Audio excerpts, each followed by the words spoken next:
Ladies and gentlemen, this is Big Ray's Wrestling Show. You know me, I'm the Mark of the Master, the man with the plan. Big Ray here to stay to... What the hell's wrong with this? This message has been brought to you by the the Can-Am Wrestling Show.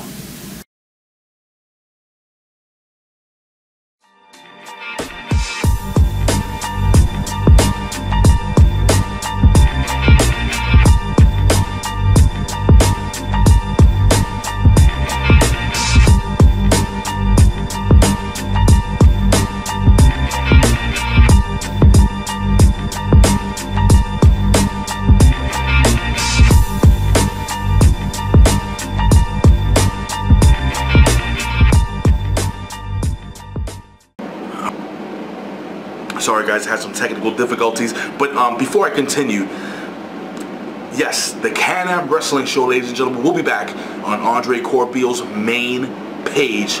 Just search Andre Corbeil on YouTube. We will not only be talking TNA, but we are expanding and we are covering the WWE and everything under the WWE's umbrella. That's the AWA, the NWA, WCW. It will go on and on and on. It should be really cool. Guys, I hope you join us here on Andre Corbeil's YouTube page this Saturday, 8 o'clock. But anyway, like I was saying, I am the Mark of the Master, the man with the plan. Big Ray here to stay to talk some TNA today. Impact 12/5, 2013. Guys, the night starts off with kind of a creepy promo. They had a whole bunch of lifeless bodies looking at a picture or a video package of the tournament, the world title tournament. But anyway, we move on past that. We have Kurt Angle. He comes to the ring, and Kurt Angle basically talks about winning or go home. He puts himself over. He puts over his battles with Austin Aries, and then he calls out Magnus to the ring. Magnus actually comes to the ring. Now, last week I said I thought it was a little weird that Magnus hurt his knee, injured his knee, leaving Kurt Angle. And what a better way to set your opponent up for failure than leave him in the ring with 4 deadly opponents. You know, if I was listen, not that I'm a heel, but if I was Magnus, I might have done the same thing. But anyway, Kurt Angle basically, you know, he basically accused Mr. Magnus of the same exact thing. But Magnus says that he has a lot of respect for Kurt Angle, that he wouldn't do that. Basically, you know, Kurt Angle questions Magnus's heart, whether, you know, Kurt Angle says a champion plays hurt. Look, Kurt Angle says, "Oh, my knees are hurt, but I still went in there." You know. Anyway, as they're going back and forth, we have Bobby Roode, and Bobby Roode actually interrupts, and he says that, you know, you have to have that killer instinct to be a world heavyweight champion. And Bobby Roode actually says that he believes that Magnus will never be the world heavyweight champion. Well, Jeff Hardy comes out dragging a table behind him because Jeff Hardy says, "Listen, you're overlooking the fact that I am in this match. I have been a multiple-time TNA World Heavyweight Champion, and that is the next match. It is Jeff Hardy versus Bobby Roode in a tables match, ladies and gentlemen." It was a hard-fought match. It was a solid match, really good, between Bobby Roode and Jeff Hardy. At one point, we have both men, and they're both fighting on the apron. This is towards the end of the match, and actually towards in the middle of the match, they both go through the table at the same time. The match has to be stopped. Senior official Earl Hebner comes to the ring and basically says, "You know what? The match has to restart again," because both of the guys basically went through at the same exact time. Actually, good job by those guys going through the tables at the exact same time. The match continues. Now they are on the apron and they are fighting each other. There is a table set out outside. Now, Bobby Roode is trying to suplex Jeff Hardy out of the ring onto the floor, onto that table, or through that table. Jeff Hardy actually, when he's picked up with the suplex, he actually knees Bobby Roode in the head, breaking up the suplex, and then does a spinning back kick. Bobby Roode then falls back onto the table. Guys, I've been picking Bobby Roode versus Kurt Angle the whole tournament. It just destroyed my bracket. Ladies and gentlemen, Bobby Roode loses the match. Jeff Hardy goes on to fight for the, I guess you could say, the TNA World Heavyweight Championship. Well, everybody knows AJ Styles is the real true heavyweight champion. We'll get into that a little later on. So Jeff Hardy goes on. Now we have EC3, Ethan Carter III. And he's backstage, he's getting a little makeup on his face, and he says that he will fight a first ballot Hall of Fame when he comes into the ring. Oh, and before this, Dixie Carter, I'm just gonna lay this out for you. All night, she's gonna be waiting for a package, and this package is supposed to contain the TNA World Heavyweight title that AJ Styles has been defending all over the world. EC3 now comes into the ring, and he says that he's going to challenge somebody who's been in the ring with Andre the Giant. He's going to challenge somebody who's been in the ring with Hulk Hogan, with Bret the Hitman Hart, the greatest of the greats. He challenges Earl Hebner, and he says, look, you know, I have a special referee, and he brings down Brian Hebner, and Brian Hebner is dragged to the ring basically by Rockstar Spud. And it was an embarrassing thing for Brian Hebner and also for Earl Hebner. He demands that Earl Hebner lays down, which eventually, Earl Hebner's a proud man, but he eventually lays down. EC3 takes that one finger and pins Earl Hebner to the mat. He forces Brian to count his father out of the match. 1, 2, 3. I gotta tell you, a really great way of building this heel, getting a lot of heel heat. Again, love the guy's look. I think this guy's gonna be a superstar on TNA, and I actually enjoyed. I started hating him a little bit, but I hated him so good, and it was good to see EC3 really doing the heel thing. And then at one point, he actually had Earl Hebner's son roll Earl out of the ring, and he says, "Hold on 1 second." He starts to, you know, make believe that he's kicking dirt on Earl Hebner.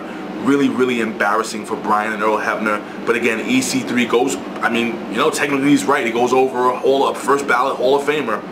And anyway, now we cut to a quick scene where Sam Shaw, a young up-and-coming wrestler here at TNA, he had invited Christy Hemme out for a date. Now, I want to analyze this really quickly.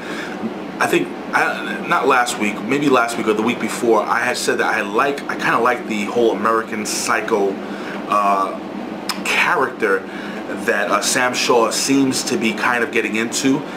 You see Sam Shaw, he's sitting down with Christy Hemme at a nice romantic restaurant, and you know what, man, he gets the bill, and Christy Hemme goes to the ladies' room, and then as he finishes signing off the check, and the waiter comes back and he grabs the waiter. He's like, "I see the way you were looking at my girl.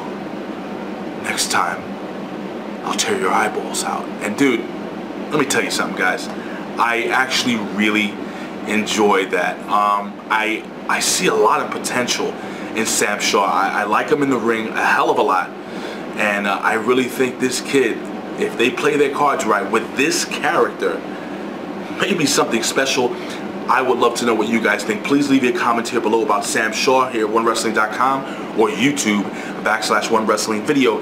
Now, we're going to quickly move on, and Andre Corbeil loves this gimmick. I'm not a big fan of this gimmick. We had done a Canon Wrestling show where this is, we did some of the top, I guess, gimmicks, and Andre picked this to be one of his gimmicks. Not a big fan. And it is the Feast or Fired match, where you have 4 suitcases. You know, one could be a title match, the other one could be a tag team title match, the other one could be an X Division title match, but the 4th one is you're basically fired. So Dixie Carter had a bunch of wrestlers backstage, you know, and somebody's getting fired apparently next week. Are you guys a fan of the Feast and Fire match? Again, I'm not a huge fan. It is good to see, though, TNA kind of going back to their roots, and if this is the way they're going, I have no problem with them actually doing it. So anyway, now we go into a really long segment, so I'm going to really try to condense this. We have Bad Influence, and they come into the ring, and basically over the course of the last couple of weeks and months, they've been trying to figure out what the hell's going on with Joseph Park and his brother Abyss. And they finally go to the ring and they say, "Look, you know, we've been getting a lot of heat. You know, you fans have had your ovaries in a twist over the last couple of weeks over the way we've treated Joseph Park." And Joseph Park comes to the ring, and they basically show Joseph Park, "Look, we have all the evidence here in this manila envelope." Joseph Park snatches it away. He then comes and he basically rips it up in their face. And they say, "Listen, you know, stupid fat guy, And I take offense, I'm a fat guy. But anyway, they say we took that evidence and we showed it to the guys in the back, and we have this video package. So they go to Park, the law offices of Park in Chicago, that be Bad Influence, and they discover that the law offices, number one, a doctor had been working in the law office. They opened the door to the law offices. They're dealing with a secretary, and she's trying to research what happened. Apparently, Park has been closed for 13 years. So they're like, what the hell are you doing? Have you been working for the homeless people pro bono? Like, what's going on? So then finally Joseph Park says, listen, do me a favor. As human beings, please, just leave me alone. Just leave me alone. And they don't. They proceed to beat the living hell out of Joseph Park. And Eric Young comes into the ring. He makes a save, and Bad Influence runs out of the ring. And Eric Young basically makes a statement. He says, you know, the more you knock on the devil's door, eventually the devil's going to answer. And he challenges Bad Influence to a tag team match next week with his tag team partner, Mr. Joseph Park. Now, my question to you is, guys and girls, will Abyss show up? Anyway, we jump in to the Bromance non-title tag team match versus Gunner and James Storms. Now, decent match. Towards the end of the match, we have Robbie E. Now we have James Storm in the ring with Jesse, and they're brawling. And James Storm actually hits a super kick on Jesse and goes for a pin, but at the same time, Robbie E comes into the ring, and Robbie E spits beer right in the face of Gunner. Gunner loses his mind. Now the referee is paying attention to what the hell Gunner and Robbie E are doing in the corner, while basically James Storm has a clean pin on one of the tag team champions. Now Gunner loses it. Now I know Gunner is supposed to be this intense character, which he was extremely intense. He takes the referee and shoves him. Well, basically, guys, Gunner and Storm, they get DQ'd. And the Bromans go over again, and again, it was a non-title match, so their titles weren't at stake, but a potential match for the tag team titles was at stake. And I gotta tell you, James Storm was not happy, walking away, leaving Gunner in the ring, fuming. Well, we move on, and Sting, by the way, had been going back and forth backstage, talking to Magnus. He's trying to talk to Kurt Angle, you know, giving the guys some words of encouragement. And my little buddy Rockstar Spud is backstage with the little the way he talks. He's such a great character, so much charisma, guys. Please leave your comments below. I really want to know what I know he's really good in the ring. A lot of guys want to see Rockstar Spud in the ring, but I think in this role he is freaking awesome. I love the little guy. I think he's fantastic. But Sting's been walking around, and he goes to knock on Kurt Angle's door, and Rockstar Spud, I guess, didn't recognize Sting without the pain in his face. He asks him to basically leave the building. Well, anyway, we move on. Now we have Gail Kim, and she's in a match versus a young lady from Canada by the name of Laura Dennis. Gail Kim goes over with the Eat Defeat, gets the 1-2-3. Really easy match for Gail Kim. I mean, Laura did put up a fight, but not too much.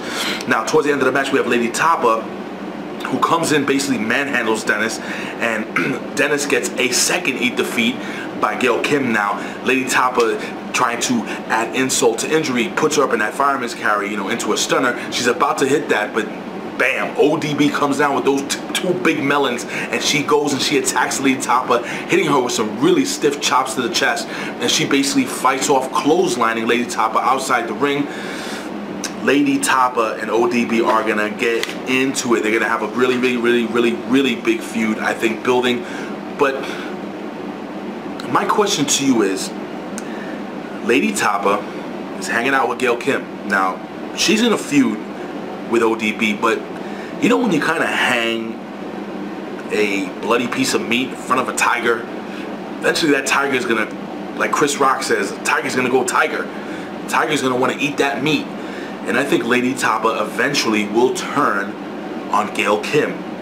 And I think Lady Tapa will eventually be the Knockouts champion. I would like to know what you guys think. Leave your comments here below at OneWrestling.com, YouTube/OneWrestling video. Now we're going to jump into the main event of the evening, ladies and gentlemen. Kurt Angle versus Magnus, last man standing. Great match.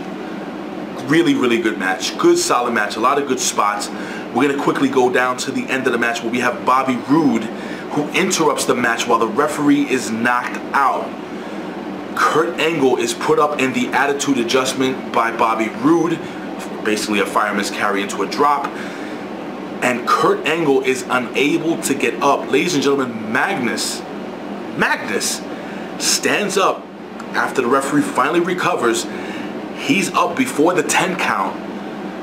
Bobby Roode gets his revenge on Kurt Angle. Magnus now will be fighting for the World Heavyweight Champion. Holy crap. Like I said, totally blew up my brackets. I did not expect Hardy and Magnus. And I'll be honest with you guys right now. I'll tell you right now. This is not a spoiler. This is, again, my opinion. We're all about opinions here at OneWrestling.com. Guys, I think Magnus is going to be the new TNA World Heavyweight Champion, interim World Heavyweight Champion, and he will be a heel. It's going to happen. I don't know if it's going to happen next week, but it's going to happen. Take my word for it, guys. It's good booking. But anyway, so Bobby Roode comes back into the ring after he basically cost Kurt Angle the match, and he proceeds to beat Kurt Angle up. Now, while this is going on, Jeff Hardy comes into the ring, makes the save, and then really quickly, Jeff Hardy had his back turned to Magnus. You see Magnus look like he was about to attack Jeff Hardy. I don't know if you guys caught that. Go back and take a look. But you could see, I could see the evil. I could see the dark side growing in Magnus. And eventually, they shake hands. I wouldn't trust them, Jeff, if I were you. But anyway, so it will be Jeff Hardy versus Magnus for the interim. I will say the interim TNA World Heavyweight Championship at Final Resolution in 2 weeks. Now we move on backstage. We have Dixie Carter, who finally gets the package she was waiting for. And don't be dirty-minded, you sons of... You know what package we're talking about. She's been waiting for AJ Styles to send that package, that TNA World Heavyweight title, back to her.